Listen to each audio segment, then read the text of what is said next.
At ayan na naman mga ka-crypto, habang pinaghahandaan natin ang pagtatapos ng buwang ito, may lumabas ng napakahalagang balita mula po sa isang kilalang crypto investor dito na si Oscar Ramos. Ayon po sa kanyang mga ibinahagi, dalawang napakalaking kaganapan ang magaganap sa susunod na buwan ng September na siguradong bubuhay at magpapagalaw sa buong crypto market. Isipin po ninyo ito mga ka-crypto. Sa loob lamang ng maikling panahon, dalawang mabibigat na desisyon ang sabay-sabay nating aabangang mangyayari.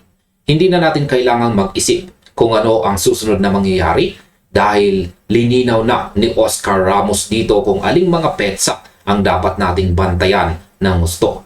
Kaya pag-uusapan po natin dito ang mga detalyeng ito ng dahan-dahan para makita natin kung paano ito makakaapekto sa ating mga hawak na mga digital assets ngayong taon.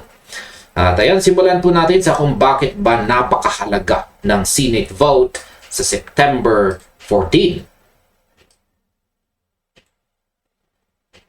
Ayan, ang unang malaking petsa na ibinunyag dito ni Oscar Ramos ay ang pagbabalik po ng US Congress sa September 14. Ayan po sa kanyang post dito. Ang Senate ay posibleng humarap na agad sa pagboto sa Clarity Act sa mga sumusunod na araw pagkatapos nitong bumalik. Pero may isang mahalagang detalye dito. Ang bill na ito ay nangangailangan ng 60 votes para tuluyang umabante sa Senado. Ibig sabihin nito, hindi lang basta simple majority ang kailangan. Kailangan po nila ng bipartisan support o boto mula sa magkabilang partido para makapasa. Ang Clarity Act ay nakatutok po sa pagbibigay ng malinaw na regulatory structure para sa mga digital assets. Kung matagumpay itong maaprubahan, magbibigay ito sa industriya ng legal certainty na matagal na po nilang ipinaglalaban sa loob ng maraming taon. Sa aking opinyon, ang pagboto na ito ay hindi lang basta ordinaryong session ng gobyerno. Para sa akin, ito ang maaring maging pundasyon ng tiwala ng mga malalaking institusyon. Matagal nang naghihintay ang market ng malinaw na batas dahil natatakot ang iba na pumasok ng walang kasiguruhan mula sa pamahalaan. Kung sakaling maantala o madelay ang botohan na ito, siguradong magkakaroon ng panandaliang paghina sa momentum ng market habang papalapit ang mga huling buwan ng taong ito, 2026. Kaya naman ang September 14 ay hindi dapat baliwalain ng sinuman sa atin. Ngayon ay ano naman ang magiging epekto ng Federal Reserve decision sa liquidity? Pagkatapos ng ilang araw lamang, darating naman ang pangalawang napakalaking balita. Ang Federal Reserve ay magmi-meeting naman sa September 15 at saka 16 para magdesisyon sa kanilang interest rates. Ayon po kay Oscar Ramos dito, ang desisyong ito ay may kakayahang baguhin ang daloy ng liquidity sa buong mundo ng stocks at saka crypto. Alam naman natin na ang mga desisyon tungkol sa interest rates ay direktang nakakaapekto kung gaano karaming kapital ang papasok sa mga riskier assets. Kapag nagbaba sila ng rates, mas maraming pera ang lumalaya at pumapasok sa market, kabilang na ang crypto equities. Pero kung magpapasya silang mag-hold o kaya ay magpakita ng hawkish tone, mas hihigpitan nila ang kondisyon at ang mga tao ay babalik sa mas ligtas na mga investment positions. Sa aking opinyon, ang desisyon ng Federal Reserve ang laging nagdidikta ng emosyon ng mga investors. Kahit gaano pa kaganda ang balita sa loob ng crypto, kapag sinabi po ng Fed na hihigpitan nila ang pera, mabilis na nag-a-adjust ang buong market. Ang liquidity ang nagpapatakbo sa ating lahat. Kung magiging pabor sa atin ang desisyon sa mid-September, malamang na makita natin ang pagbuhos ng panibagong sigla sa mga digital assets. Pero kung kabaliktaran ang mangyari, asahan po natin ang panandaliang pag-atras ng mga investors habang naghihintay ng mas malinaw na direksyon. Ngayon ay paano naman po magkokonekta ang dalawang malalaking events na ito sa loob lamang ng 48 hours o 2 araw? Ang pinaka-interesting po dito ay ang pagkakalapit ng dalawang kaganapang ito. Isipin ninyo ito mga kakripto. Ang Senate vote ay magaganap po sa September 14 at agad po itong susundan ng Federal Reserve meeting sa September 15 hanggang 16 naman. Ibig sabihin, nagkaroon lamang ng napakaikling window o mahigit 48 hours para saluhin ng market ang dalawang napakalaking balita. Ayon po kay Oscar Ramos, ang pag-overlap na ito ay nagpapataas ng pusta para sa lahat ng crypto traders na sumusubok mag-position ng maaga. Sabi nga niya, ang buwan ng September ang magdidikta kung saan pupunta ang crypto at si XRP sa mga susunod na yugto.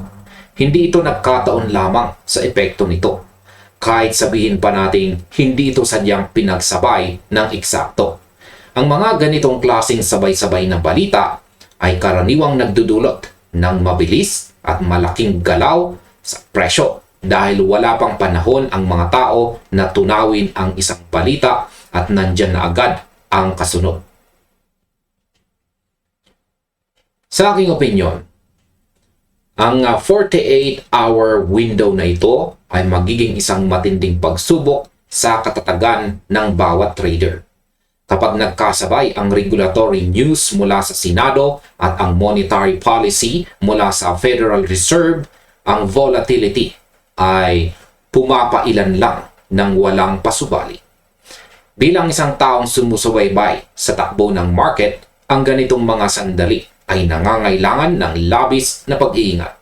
Mas mabuting maging handa sa mga biglang pagbabago kaysa magulat sa gitna ng gitgitan. Ang kombinasyon ng batas at pera ay isa pong napakalakas na puwersa na kayang magpabago ng direksyon sa isang igla lamang. At ngayon ay magiging bullish ba o bearish ang market pagdating ng mga petsang ito? Kung pagsasama-samahin natin ang dalawang kaganapang ito, makikita natin na ang bawat desisyon ay may dalawang mukha. Ang isang positibong resulta mula sa Clarity Act vote na sasabayan pa ng paborableng desisyon mula sa Federal Reserve ay tiyak na magbubunga. Ito po ay magbubunga ng dobleng lakas o pambihirang momentum para sa market. Sa kabilang banda naman, kung magkakaroon po ng kapiguan sa alinman sa dalawang fronts na ito, maaari itong magdulot ng masidhing downward pressure o pagbagsak ng kumpiyansa. Ang ganitong klaseng clustering o pagsasabay-sabay ng mga balita ay madalas na lumilikha ng mas matatalim na paggalaw ng presyo kumpara sa kung hiwalay silang nangyari. Ipinapaalala po sa atin ng mga pahayag ni Oscar Ramos na ang regulasyon at ang patakaran sa finance ay hindi po gumagalaw ng mag-isa. Sila po ay laging nagtatagpo. Sa aking opinyon, ang buwan na ito ay magsisilbing isang malaking salaan para sa mga tunay na naniniwala sa pangmatagalang takbo ng market. Ang mga posibleng mangyari ay maaaring magdala ng kakaibang sigla o kaya ay magbigay po ng panandaliang pagsubok sa ating pasensya. Kailangan nating tandaan na ang market ay laging naghahanap ng dahilan para kumilos. At ang sabay-sabay na pagdating ng mga balitang ito ay sapat na dahilan para maging abala ang lahat. Ang pagiging handa sa positibong epekto ng bawat desisyon ang magiging kalasag natin laban sa hindi inaasahang pag-alon ng presyo. At ayan, sa kabuuan, habang papalapit tayo ng papalapit sa gitna ng September, paalala ni Oscar Ramos dito, ayan, ang paalala po niya ay nananatiling napapanahon. Ang mga crypto traders ay kailangang maging alerto sa bawat galaw ng balita dahil ang mga desisyong ito ay hindi lamang basta pampalipas oras. Ito ay mga pangunahing kaganapan na may kapangyarihang magbago ng takbo ng mga nagdaang panahon. Ayan, para po sa akin, ang pinakamalagang aral na makukuha po natin sa mga kaganapang ito ay ang kahalagahan ng pagiging bukas ang kaisipan sa lahat ng posibleng mangyari. Huwag tayong magpadala agad sa emosyon. Kapag nakita natin ang biglang paggalaw ng market pagkatapos ng mga butukan at meeting na ito, ang mga ganitong balita po kasi ay bahagi lamang ng mas malaking kwento ng development at pagbabago. Kaya manatili po tayo nakatutok, maging maingat sa mga desisyon at unawain na ang bawat kaganapan ay may dalang aral para sa ating lahat. At ayan, hanggang dito na lamang po tayo sa video na ito mga ka-crypto. Maraming salamat sa inyong panonood. Maaaring panoorin na rin po ninyo sunod ang recommended video natin dito.